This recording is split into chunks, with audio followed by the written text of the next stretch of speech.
എന്തുകൊണ്ടാണ് നമ്മൾ യുവാക്കളിൽ ഇപ്പൊ ഫാറ്റി ലിവർ പോലുള്ള സംഭവങ്ങൾ കൂടെ വരുന്നത്? യുവാക്കളിൽ ഫാറ്റി ലിവറും PCOS-ഉം ഡയബറ്റിക്കും കൂടുന്നതിന്റെ കാരണം യുവാക്കളുടെ കയ്യിലിരിപ്പാണ്. എല്ലാ ദിവസവും തുടങ്ങിക്കൊണ്ടിരിക്കുന്ന വെളുപ്പിനെ 3 മണി വരെയും 4 മണി വരെയുള്ള ഹോട്ടലുകൾ വിജയിക്കുന്നത് അതുകൊണ്ടാണ് യുവാക്കളിൽ ഫാറ്റി ലിവറും PCOS ഒക്കെ കൂടുന്നത്. കാക്കനാട് രാത്രിയിൽ 12 മണിക്ക് 1 മണിക്ക് 2 മണിക്കും പോയാൽ പകലാണോ രാത്രിയാണോ നമുക്ക് സംശയം വരും. ഈ കുറെ പേര് പറയുന്നത് എന്താണെന്നറിയോ, നമ്മൾ ഈ അൺഹെൽത്തി ഫുഡ് കഴിച്ചാലും കുഴപ്പമില്ല, നമ്മൾ ജിമ്മിൽ പോയി കുറച്ച് വർക്ക്ഔട്ട് ചെയ്താൽ മതി എന്നുള്ളതാണ്. അതിനോട് യോജിക്കുന്നുണ്ടോ? ഇല്ലല്ലോ. അല്ലാതെ എന്ത് വേണേലും വലിച്ചു വാരി കഴിച്ചോളൂ, നിങ്ങൾ ജിമ്മിൽ പോയാൽ മതി എന്നുള്ളതിനോടൊന്നും ആരും യോജിക്കുന്നു തോന്നുന്നില്ല. ഇടയ്ക്ക് ഞാൻ പറയുന്ന കേട്ടിട്ടുണ്ട്, ഗ്യാസിന്റെ പ്രശ്നമൊക്കെ ഉണ്ടെങ്കിൽ ഒരു ഗ്ലാസ് ബിയർ കുടിച്ചാൽ മതി, ദഹനമൊക്കെ നന്നാവാൻ വേണ്ടി കൊക്കക്കോളയും കോക്കും കുടിച്ചാൽ മതി എന്ന് വിശ്വസിക്കുന്നവർ നമ്മുടെ നാട്ടിലുണ്ട്. സോ അതുപോലെ ഇത് കുടിക്കാൻ ആഗ്രഹമുള്ളവർ പറയുന്ന കള്ളങ്ങൾ ടിപ്സ് ആണ് ഇതൊക്കെ. ഈ സ്ത്രീകളില് പീരീഡ്സ് ഉണ്ടാകുന്ന സമയത്ത്, ആർത്തവം ഉണ്ടാകുന്ന സമയത്ത് എന്തുകൊണ്ടാണ് ഈ ബ്ലോട്ടിംഗ് ഇഷ്യൂസ് ഉണ്ടാകുന്നത്? ഹോർമോണൽ ഇംബാലൻസ് കൊണ്ടാണ് പല കാര്യങ്ങളും ഉണ്ടാകുന്നത്. പക്ഷെ അതിനെ കറക്റ്റ് ചെയ്യാൻ പറ്റും. You have proper guidance. ഞാൻ എപ്പോഴും പറയും, ലോകത്ത് നിങ്ങൾ ഹെൽത്തി ആയിട്ടിരിക്കണമെന്ന് ലോകത്ത് ഏറ്റവും കൂടുതൽ ആഗ്രഹിക്കുന്ന ഒരേ ഒരാൾ ആരാണ്? നിങ്ങളുടെ ശരീരമാണ്. നമ്മൾ ചോദിക്കുമ്പോൾ പറയും നമ്മുടെ അച്ഛനാണ്, നമ്മുടെ അമ്മയാണ്, ഭാര്യയാണ്, മകളാണ്, കൂട്ടുകാരനാണ്, ബോയ് ഫ്രണ്ടാണ്, ഗേൾഫ്രണ്ട്. ആരുമില്ല. ഈ കൊളസ്ട്രോൾ ഒക്കെ വരുന്ന ആളുകളുണ്ടല്ലോ, അപ്പോൾ അവർ പറയുന്നൊക്കെ ഈ കുക്കിംഗ് ഓയിലിൻ്റെ പ്രശ്നം കൊണ്ടാണ് ഈ കൊളസ്ട്രോൾ കൂടുതലായിട്ട് വരുന്നത് എന്നുള്ളത്. അപ്പോൾ ആസ് എ ഡോക്ടർ ഏതൊക്കെ കുക്കിംഗ് ഓയിൽസ് ആണ് നമ്മൾ അവോയ്ഡ് ചെയ്യേണ്ടത്? ഏതൊക്കെ കുക്കിംഗ് ഓയിൽസ് ആണ് നല്ലത്? ഏറ്റവും നല്ലത് ഒലീവ് ഓയിലാണ്. നിങ്ങൾക്ക് യൂസ് ചെയ്യാൻ പറ്റുമെങ്കിൽ ഏറ്റവും നല്ലത് ഒലീവ് ഓയിലാണ്.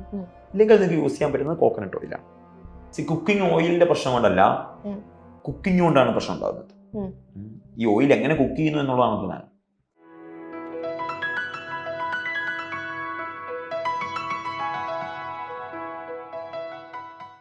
എന്തുകൊണ്ടാണ് നമ്മൾ യുവാക്കളിൽ ഇപ്പൊ ഫാറ്റി ലിവർ പോലുള്ള സംഭവങ്ങൾ കൂടെ വരുന്നത്? എന്തുകൊണ്ടാണ് ഇവിടെ എല്ലാ ദിവസവും തുടങ്ങിക്കൊണ്ടിരിക്കുന്ന വെളുപ്പിനെ 3 മണി വരെയും 4 മണി വരെയുള്ള ഹോട്ടലുകൾ വിജയിക്കുന്നത്? അതുകൊണ്ടാണ് യുവാക്കളിൽ ഫാറ്റി ലിവറും PCOS ഒക്കെ കൂടുന്നത്. ഇപ്പൊ ഞാൻ കൊച്ചിയിൽ വന്നാൽ കൂടുതൽ ടൈമും സ്റ്റേ ചെയ്യുന്ന ഒരു സ്ഥലം നമ്മുടെ മറൈൻ ഡ്രൈവിനടുത്തുള്ള ഒരു ഫ്ലാറ്റിലാണ്. അവിടെ നമ്മൾ മൂത്രം ഒഴിക്കാൻ രാവിലെ 3 മണിക്ക് ഇറങ്ങി ജനലിൽ കൂടെ നോക്കുമ്പോഴും അവിടുത്തെ എല്ലാ കടകളും ഫുള്ളാണ്. മനസ്സിലായില്ലേ? ഞാൻ തുടക്കത്തിൽ ഫസ്റ്റ് ക്വസ്റ്റ്യനാണ് ഇതിനുള്ള ഉത്തരം. യുവാക്കളിൽ ഫാറ്റി ലിവറും PCOS-ഉം ഡയബറ്റിക്കും കൂടുന്നതിന്റെ കാരണം യുവാക്കളുടെ കയ്യിലിരിപ്പാണ്.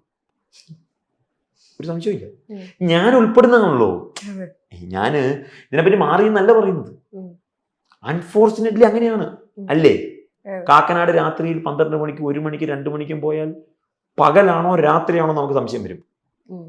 ഇല്ലേ? നൈറ്റ് ലൈഫ് കൂടുന്നു. മറൈൻ ഡ്രൈവിൽ പോവാം, നമുക്ക് എങ്ങോട്ട് വേണം. കൊച്ചിയുടെ പല സ്ഥലങ്ങളും ഓണാണ്.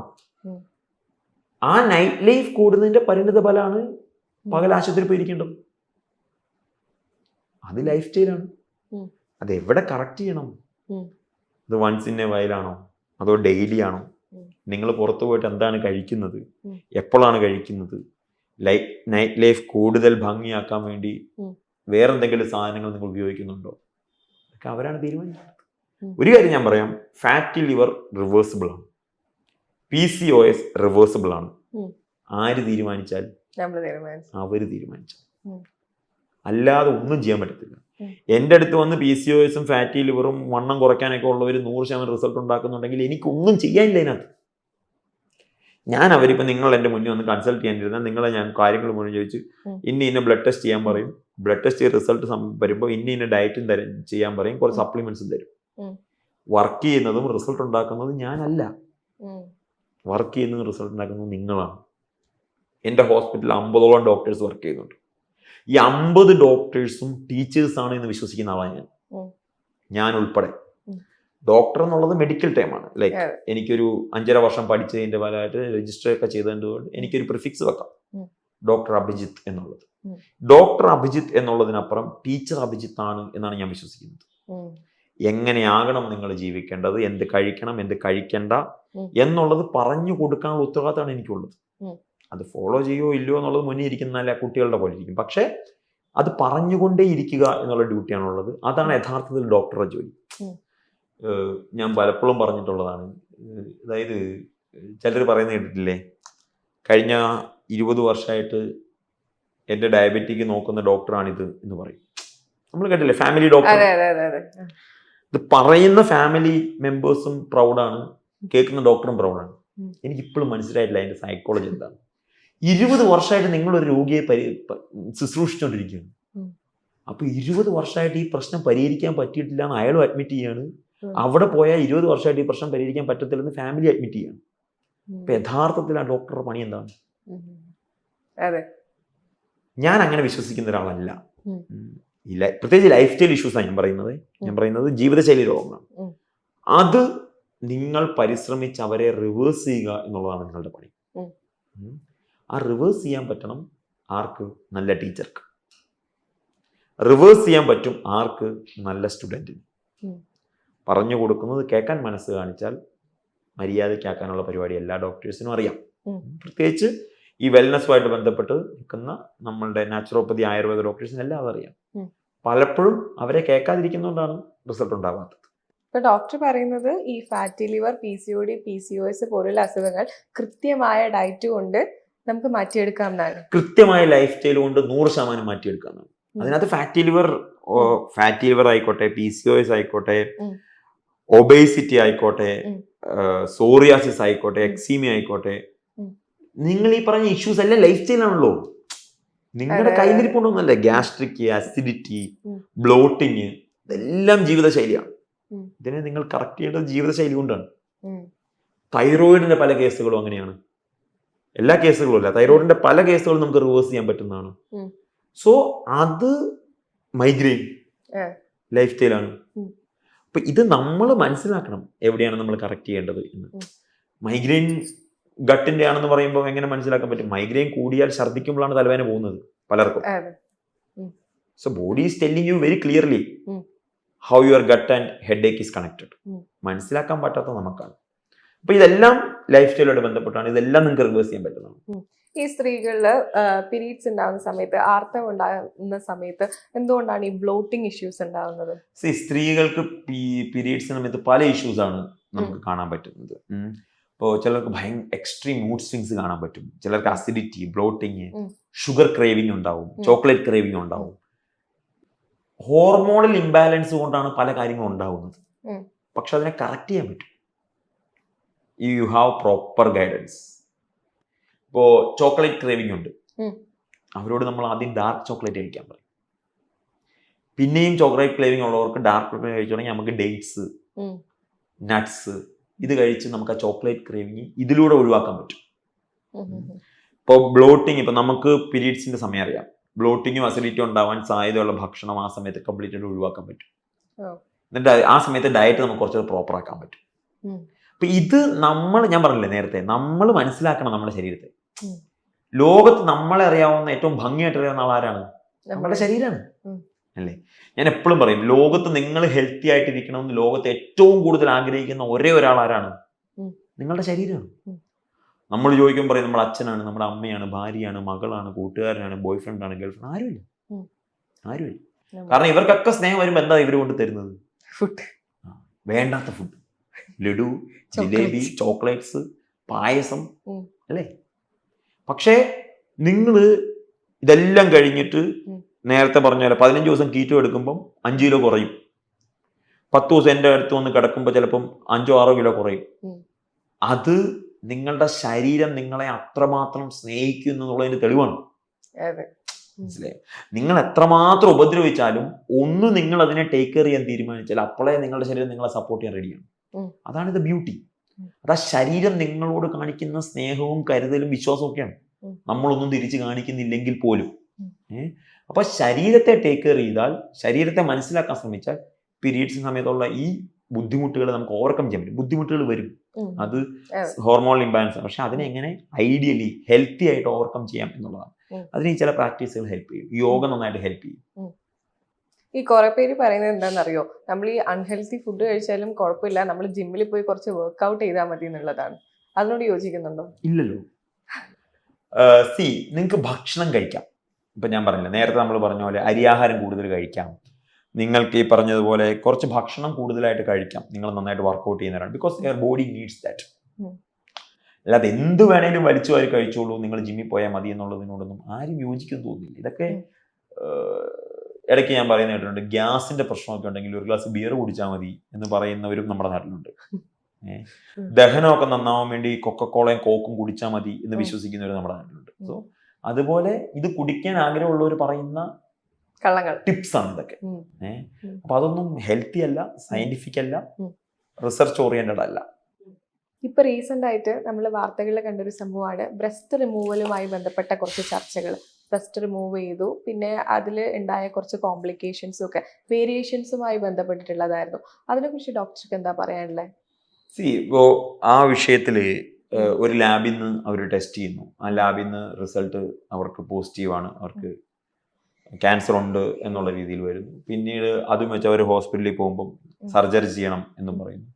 സർജറി ചെയ്യുന്നതിന് മുമ്പ് ഒന്നുകൂടെ ഒന്ന് ടെസ്റ്റ് ചെയ്തോളാൻ പറഞ്ഞ് അവർ ഫർദർ ഒരു ടെസ്റ്റിൽ വിടുന്നു. പക്ഷെ അതിന്റെ റിസൾട്ട് വന്നു, പക്ഷെ അത് കാണാതെയോ ശ്രദ്ധയില്ലാതെയോ എന്തോ സംഭവിച്ചു, അത് ബ്രസ്റ്റ് റിമൂവ് ചെയ്ത് കഴിഞ്ഞപ്പോഴാണ് മറ്റേ റിസൾട്ടിൽ ക്യാൻസർ ഇല്ല എന്ന് വരുന്നത്. ഇതിനകത്തൊരു പ്രശ്നം, ഞാൻ കാണുന്നൊരു പ്രശ്നം, ഈ ടെസ്റ്റുകൾ പലപ്പോഴും അങ്ങോട്ടും ഇങ്ങോട്ടും ഒക്കെ വേരി ചെയ്യാറുണ്ട് എന്നുള്ളത് സത്യമാണ്. ഡോക്ടേഴ്സിന്റെ ആറ്റിറ്റ്യൂഡിൽ വലിയ ചേഞ്ച് ഉണ്ടാവണം എന്ന് ഞാൻ വിശ്വസിക്കുന്നുണ്ട്. പലരുടെയും ഇഷ്യൂ സംഭവിച്ചു എന്നുള്ളത് അഡ്മിറ്റ് ചെയ്യാൻ, അല്ലെങ്കിൽ എന്തുകൊണ്ട് അങ്ങനെ സംഭവിച്ചു എന്ന് പറയാൻ നമുക്ക് പറ്റണം. അതല്ലാതെ ചോദിക്കുന്നവരോട് തിരിച്ച് കൃത്യമായ ഉത്തരം കൊടുക്കാതെ ഡോക്ടറായി എന്നുള്ളത് കൊണ്ട് എനിക്കത് ചെയ്യാം എന്നുള്ളൊരു ആറ്റിറ്റ്യൂഡ് വരുന്നത് ശരിയല്ല എന്നുള്ള അഭിപ്രായമുള്ള ആളാണ് ഞാൻ. ആർക്കും തെറ്റ് പറ്റാമല്ലോ, പക്ഷെ തെറ്റ് എനിക്ക് എന്തുകൊണ്ടാണ് അങ്ങനെ സംഭവിച്ചത് പറയാൻ എനിക്ക് പറ്റണം, അല്ലേ? എനിക്ക് എന്തുകൊണ്ട് അങ്ങനെ സംഭവിച്ചു, ഞാൻ ഇന്ന വിഷയം കൊണ്ടാണ് ഇന്ന സംഭവം ചെയ്തത്. അതല്ലാതെ ഒരിക്കലും പേഷ്യന്റ് പറഞ്ഞത് കൊണ്ടാണ് ഞാൻ ബ്രസ്റ്റ് റിമൂവ് ചെയ്തത് എന്ന് പറയാൻ പാടില്ലല്ലോ. അത് ശരിയല്ലല്ലോ. അപ്പം അതൊരിക്കലും ശരിയല്ല. നമ്മൾക്ക് പറ്റിയിട്ടുണ്ട് എന്നുണ്ടെങ്കിൽ എന്തുകൊണ്ടാണ് എനിക്കിങ്ങനെ വന്നു, ആ റിസൾട്ട് വന്നു, അത് തെറ്റാണെങ്കിൽ I am sorry. You have to be humble. നമ്മൾക്കുണ്ടായ മിസ്റ്റേക്കുകൾ അഡ്മിറ്റ് ചെയ്യാനും, അല്ലെങ്കിൽ എന്തുകൊണ്ടാണ് അങ്ങനെ സംഭവിച്ചെന്ന് പറയാൻ പറ്റണം. അല്ലാതെ ഞാൻ ഡോക്ടർ ആയതുകൊണ്ട് ഞാൻ അങ്ങനെ ചെയ്തുകൊണ്ടേ ഇരിക്കും, നിങ്ങളിത് അനുഭവിക്കണം എന്നുള്ള ആറ്റിറ്റ്യൂഡ് ആർക്കുണ്ടായാലും ശരിയല്ല. ആ ആറ്റിറ്റ്യൂഡിനെ ഒരിക്കലും നമുക്ക് അംഗീകരിക്കാൻ പറ്റില്ല, അല്ലെ? പേഷ്യന്റിനെ സംബന്ധിച്ചിടത്തോളം അവരുടെ ലാസ്റ്റ് ഹോപ്പാണ് പലപ്പോഴും ഡോക്ടർ എന്നുള്ളത്. അവരുടെ പൂർണ്ണമായ വിശ്വാസത്തിലാണ് അവർ നമ്മുടെ അടുത്തേക്ക് വരുന്നത്. അത് മോഡേൺ മെഡിസിൻ ഡോക്ടർ ആണെങ്കിലും, നാച്ചുറോപ്പതി ആണെങ്കിലും, ആയുർവേദ ആണെങ്കിലും, ഹോമിയോ ആണെങ്കിലും, അവരെ സംബന്ധിച്ചിടത്തോളം we are equal to God. അപ്പൊ നമ്മളിൽ നിന്ന് കുറച്ചുകൂടെ മാന്യത അവരെപ്പോഴും പ്രതീക്ഷിക്കുന്നുണ്ട്. അത് എല്ലാ ഡോക്ടേഴ്സിനും അവർ പ്രതീക്ഷിക്കുന്നുണ്ട്. അത് നമുക്ക് കൃത്യമായിട്ട് കൊടുക്കാൻ പറ്റണം. ഒന്നതാണ്. രണ്ട്, നമുക്കൊരു പ്രശ്നം ഉണ്ടാവും, അല്ലെങ്കിൽ ഞാനൊരു മിസ്റ്റേക്ക് ചെയ്തു എന്നുള്ളത് കൊണ്ട് ഞാൻ ഇതിനു മുമ്പ് എടുത്ത പല നിലപാടുകളുമാണ് എനിക്കെതിരെ ഈ പ്രശ്നം വരുന്നത് ചിന്തിക്കാൻ പാടില്ല. ഞാൻ ചെയ്ത പ്രശ്നം തെറ്റാണെങ്കിൽ അഡ്മിറ്റ് ചെയ്യുക, സോറി. സോറി പറഞ്ഞാൽ തീരുവോ? തീരില്ല. പക്ഷെ അതിനെ നമ്മൾ എതിർത്തുകൊണ്ടിരുന്നാൽ ഈ പ്രശ്നം തീരും. ഒരു സൊല്യൂഷനാണല്ലോ വേണ്ടത്. അത് കൃത്യമായിട്ട് അഡ്രസ് ചെയ്യാൻ നമുക്ക് പറ്റണം എന്നുള്ളതാണ്. ഈ കൊളസ്ട്രോൾ ഒക്കെ വരുന്ന ആളുകളുണ്ടല്ലോ, അപ്പൊ അവർ പറയുന്നൊക്കെ ഈ കുക്കിംഗ് ഓയിലിന്റെ പ്രശ്നങ്ങൾ കൊണ്ടാണ് ഈ കൊളസ്ട്രോൾ കൂടുതലായിട്ട് വരുന്നത് എന്നുള്ളത്. അപ്പോൾ ആസ് എ ഡോക്ടർ ഏതൊക്കെ കുക്കിംഗ് ഓയിൽസ് ആണ് നമ്മൾ അവോയ്ഡ് ചെയ്യേണ്ടത്, ഏതൊക്കെ കുക്കിംഗ് ഓയിൽസ് ആണ് നല്ലത്? കുക്കിംഗ് ഓയിലിന്റെ പ്രശ്നം കൊണ്ടല്ല, കുക്കിംഗ് കൊണ്ടാണ് പ്രശ്നം ഉണ്ടാകുന്നത്. ഈ ഓയിൽ എങ്ങനെ കുക്ക് ചെയ്യുന്നു എന്നുള്ളതാണ് പ്രധാനം. മനസ്സിലായില്ലേ? ഇപ്പോൾ നമ്മളെപ്പോഴും പറയുക, ഫ്രൈ ചെയ്തതിന് പകരം കറി ഉണ്ടാക്കി കഴിഞ്ഞ് നിങ്ങൾ എണ്ണ അതിലേക്ക് മിക്സ് ചെയ്യും. ഇപ്പൊ അവിയലൊക്കെ നമ്മളുടെ വീട്ടിൽ അങ്ങനെയാണ് ഉണ്ടായിക്കൊണ്ടിരുന്നത്. വാങ്ങി വെച്ച് കഴിഞ്ഞാണ് വെളിച്ചെണ്ണ ഒഴിക്കുന്നത്. ഏറ്റവും നല്ല ഒലീവ് ഓയിലാണ്. നിങ്ങൾക്ക് യൂസ് ചെയ്യാൻ പറ്റുമെങ്കിൽ ഏറ്റവും നല്ലത് ഒലീവ് ഓയിലാണ്. ഇല്ലെങ്കിൽ നിങ്ങൾക്ക് യൂസ് ചെയ്യാൻ പറ്റുന്നത് കോക്കനട്ട് ഓയിലാണ്. ഇത് രണ്ടുമാണ് പ്രിഫറബിളി യൂസ് ചെയ്യണമെന്ന് ഞാൻ സജസ്റ്റ് ചെയ്യുന്ന കാര്യങ്ങൾ. വേറെ ഒരു ഓയിലിനെയും ഞാൻ സപ്പോർട്ട് ചെയ്യുന്നില്ല. ഈ ഒബേസിറ്റി, വെയിറ്റ് ഗെയിനും ഇപ്പൊ കാണുന്നത് കൂടുതലും യുവാക്കളിലാണ്. ശരിക്കും ഈ ഒബേസിറ്റിന്റെ ഒരു ഏജ് റേഞ്ച് എത്രയാണ്? അങ്ങനെ ഇല്ല. ഞാൻ നേരത്തെ പറഞ്ഞില്ലേ, നമ്മളിപ്പോ ഇതെല്ലാം പറഞ്ഞുകൊണ്ടിരുന്ന പോലെയാണ്. നമ്മളുടെ ജീവിതശൈലിയാണ് ഇതിന്റെ റേഞ്ച് തീരുമാനിക്കുന്നത്. മര്യാദയ്ക്ക് ഹെൽത്തി ആയിട്ടിരിക്കുന്ന ഒരു കുഞ്ഞ് വാവേനെ കാണുമ്പോൾ നമ്മൾ പറയും ക്ഷീണിച്ചല്ലോ എന്ന് പറയും. എന്നിട്ട് നമ്മൾ അവനെ ബൾക്കി ആക്കാൻ തീരുമാനിക്കും. സോ അവിടെ തൊട്ടത് പ്രശ്നമാണ്. ഓവർ വെയിറ്റ് ആണ് ആരോഗ്യത്തിന്റെ ലക്ഷണം തെറ്റിദ്ധരിക്കുന്ന ഒരു സമൂഹത്തിലൂടെയാണ് ദൗർഭാഗ്യവശാൽ നമ്മൾ ജീവിക്കുന്നത്. സ്കിന്നി ആയിരിക്കണം എന്നില്ലല്ലോ. ഇതിന് കൃത്യമായ ഒരു BMI റേറ്റ് ഉണ്ടാവും, ബോഡി മാസ് ഇൻഡെക്സ് എന്ന് പറയും. അത് എല്ലാ പ്രായത്തിലും പ്രധാനപ്പെട്ടതാണ്. അത് കുഞ്ഞിലെ തൊട്ട് പ്രധാനപ്പെട്ടതാണ്. അതാണ് നമ്മൾ മെയിൻറ്റെയിൻ ചെയ്യുന്നത്. മെലിഞ്ഞിരിക്കുന്നു എന്നുള്ളതുകൊണ്ട് ഹെൽത്തി ആവണം എന്ന് നിർബന്ധമൊന്നുമില്ല. പക്ഷേ ഓവറായിട്ട് വലിപ്പം വെക്കുമ്പോൾ നമ്മളുടെ അച്ഛനും അമ്മയ്ക്കൊക്കെ നന്നായല്ലോ എന്നാണ്. അത് തെറ്റാണ്. അത് വളരെ ചെറുപ്പം തൊട്ട് നമ്മളുടെ വെയിറ്റ് നന്നായി മെയിൻറ്റെയിൻ ചെയ്യുക. കാരണം എന്താണെന്നറിയോ, മുമ്പോട്ട് പോകുന്നതോട് ഡിഫിക്കൽട്ട് ആയിക്കൊണ്ടിരിക്കും മെയിൻറ്റെയിൻ ചെയ്യാൻ. ചെറുപ്പം തൊട്ടേ നമ്മളത് ശീലിപ്പിച്ചാൽ വളരെ നന്നായിട്ട് ചെയ്യാൻ പറ്റും. അപ്പം എനിക്ക് ഞാൻ 4 വർഷം മുമ്പ് ഹോസ്പിറ്റലിൽ തുടങ്ങുമ്പോൾ എനിക്ക് 45 വയസ്സുള്ളവരും 50 വയസ്സുള്ളവരും 60 വയസ്സുള്ളവരൊക്കെ ആയിരുന്നു എൻ്റെ പേഷ്യൻസ്. അവരോട് നമ്മൾ പറഞ്ഞ് എഡ്യൂക്കേറ്റ് ചെയ്യും. നിങ്ങളെക്കാളും കൂടുതൽ ശ്രദ്ധിക്കേണ്ടത് നിങ്ങളുടെ അടുത്ത തലമുറയാണ് എന്ന് പറയും. ഇപ്പം എനിക്ക് 15 വയസ്സ് മുതൽ പേഷ്യൻസ് ഉണ്ട്. കാരണം അവർ വരുന്നത് രോഗങ്ങളെ പറ്റി നോക്കാനല്ല, മറിച്ച് അവരുടെ ആരോഗ്യം സംരക്ഷിക്കാനാണ്. അപ്പോൾ ഓവർ വെയിറ്റ് എന്നുള്ളത് ഏത് പ്രായത്തിലും വന്നു തുടങ്ങാം. അത് വളരെ ചെറുപ്പം മുതൽ നമ്മൾ വളരെ കൃത്യമായിട്ട് ഡയറ്റും ഹെൽത്തി ആയിട്ടുള്ള കാര്യങ്ങൾ മെയിൻറ്റെയിൻ ചെയ്യുക എന്നുള്ളതാണ്. എന്താണ് ഒബേസിറ്റി? സിമ്പിളായി പറഞ്ഞാൽ അമിതഭാരമാണ്. നമ്മളുടെ ബോഡി മാസ് ഇൻഡെക്സ് എന്ന് പറയും. ബോഡി മാസ് ഇൻഡെക്സ് 25 മേൽ വരുമ്പോൾ ഓവർ വെയിറ്റ് ആവും, 30 മേൽ വരുമ്പോൾ ഒബേസിറ്റി ആവും. ഒബേസിറ്റി ഗ്രേഡ് 1 ഗ്രേഡ് 2 അങ്ങനെ അങ്ങ് പോകും. അപ്പം നമ്മുടെ ശരീരത്തിൽ നമുക്ക് ആവശ്യമില്ലാത്ത ഫാറ്റിന്റെ അക്യുമുലേഷൻ വന്നിട്ട് വിസറൽ ഫാറ്റ് വരുന്നു. അങ്ങനെ പല രീതിയിലാണ് വരുന്നത്. വളരെ സിമ്പിളായിട്ട് പറഞ്ഞാൽ നമുക്ക് ആവശ്യമില്ലാത്ത വെയിറ്റ് നമ്മൾ ഗെയിൻ ചെയ്യുന്നു എന്നുള്ളതാണ്. ഡോക്ടറിന്റെ ഈ ആത്മാ വെൽനസ് കെയറിൽ എന്തൊക്കെയാണ് കൊടുക്കുന്ന ട്രീറ്റ്മെന്റ്സ്? നമ്മൾ മെയിനായിട്ട് ലൈഫ് സ്റ്റൈൽ ഇഷ്യൂസ് ആണ് ട്രീറ്റ് ചെയ്യുന്നത്. ഈ പറഞ്ഞ ജീവിതശൈലി രോഗങ്ങളാണ് നമ്മൾ ടേക്ക് കെയർ ചെയ്യുന്നത്. മെയിൻലി പറഞ്ഞ പോലെ ഓവർ വെയിറ്റ് ഒബേസിറ്റി ആണ് നമ്മൾ ഫോക്കസ് ചെയ്യുന്നത്. അതിന്റെ റീസൺസ് പലതായിരിക്കും. ചിലർക്ക് PCOS ഉള്ളതുകൊണ്ട് ഓവർ വെയിറ്റ് വരാം, ഫാറ്റി ലിവർ ഉള്ളതുകൊണ്ട് വരാം, പറഞ്ഞ പല ഇഷ്യൂസ് കൊണ്ട്, ഹോർമോണൽ ഇംബാലൻസ് കൊണ്ട്, തൈറോയിഡ് കൊണ്ട്. അപ്പോൾ ആ പ്രശ്നങ്ങൾ ജീവിതശൈലിയെ നമ്മൾ കറക്റ്റ് ചെയ്യുക എന്നുള്ളതാണ്. അപ്പോൾ ഫാറ്റി ലിവർ ആയിക്കോട്ടെ, സോറിയാസിസ് ആയിക്കോട്ടെ, ഈ പറഞ്ഞ ഡയബറ്റിക് ആയിക്കോട്ടെ, ഈ വിഷയങ്ങളെല്ലാം നമ്മൾ പ്രധാനപ്പെട്ട ആത്മയിൽ ശ്രദ്ധിക്കുന്ന കാര്യമാണ്. മറ്റ് സ്ഥലങ്ങളിൽ കാണാതെ ആത്മയിൽ മാത്രമായി സ്പെഷ്യലൈസ് ആയിട്ടുള്ള എന്തൊക്കെയാണ്? അതാണ് ഞാൻ പറഞ്ഞത്. മറ്റ് സ്ഥലങ്ങളിലേക്ക് നിങ്ങൾ രോഗങ്ങൾ വരുമ്പോഴാണ് പോകുന്നതെങ്കിൽ ആത്മയിൽ രോഗങ്ങൾ വന്നിട്ട് നിങ്ങൾക്ക് പോകാം. അതിനപ്പുറം ആരോഗ്യത്തെ പറ്റി നിങ്ങൾക്ക് ടേക്ക് കെയർ ചെയ്യണമെങ്കിൽ ആത്മയിലേക്ക് വരാം. നിങ്ങൾക്ക് രോഗം വരണം നിർബന്ധമില്ല ഞങ്ങളുടെ അടുത്ത് എത്തണമെങ്കിൽ. നിങ്ങൾക്ക് ഹെൽത്തി ആയിട്ട് ഇരിക്കണം എപ്പോഴും എന്ന് ആഗ്രഹിക്കുന്നവർക്കും നമ്മുടെ അടുത്ത് വരാം. അത് ഞാൻ ഇന്ന സമയം തൊട്ടാണ് എനിക്ക് ഇന്ന പ്രശ്നങ്ങൾ വന്നു തുടങ്ങിയത് എന്നൊക്കെ പറയുന്നവരുണ്ടല്ലോ. ആ ഇന്ന സമയം നമുക്കൊന്ന് വൈകിപ്പിക്കാൻ പറ്റും. നിങ്ങളുടെ ജീവിത ശൈലി കൊണ്ട് നിങ്ങൾക്ക് ഉണ്ടാകുന്ന എന്ത് ഇഷ്യൂസിനെ നമുക്ക് കറക്റ്റ് ചെയ്യാൻ പറ്റും. അതിൽ ഞങ്ങൾ വളരെ കോൺഫിഡൻ്റ് ആണ്. കോൺഫിഡൻ്റ് ആവുന്നതിന്റെ അർത്ഥം ഞങ്ങൾ പഠിച്ചുകൊണ്ടേയിരിക്കുന്നവർ മാത്രമേ അതിനകത്തുള്ളൂ.